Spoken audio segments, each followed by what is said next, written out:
मस्ती मस्त छै मस्ती मस्त छै भैया के साली दुनू मस्ती मस्त छै। अखन अहाँ सब सुन रहल छी दुल्हन म्यूजिक की शानदार दुल्हन म्यूजिक की शानदार प्रस्तुति। भैया के साली दुनू मस्ती मस्त छै भैया के साली दुनू मस्ती मस्त छै भैया के साली दुनू मस्ती मस्त छै।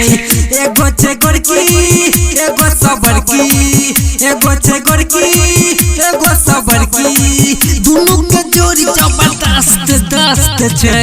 भैया के साली भैया के साली दुनू मस्त मस्त छै भैया के साली दुनू मस्त मस्त छै भैया के साली दुनू मस्त मस्त छै।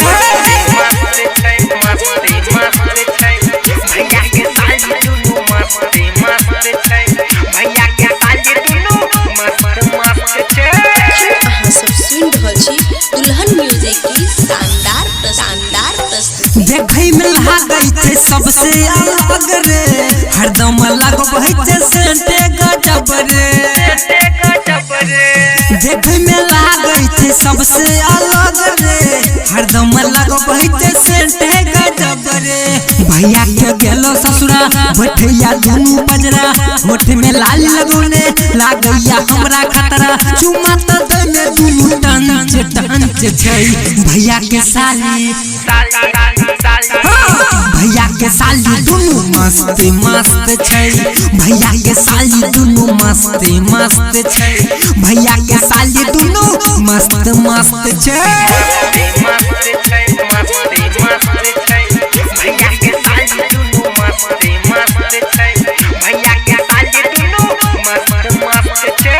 अखन अहाँ सब सुन रहल छी दुल्हन म्यूजिक की शानदार प्रस्तुति। पहले तो देखै में लागै छले छोट रे भेले जवान दुनू भ गेल मोट रे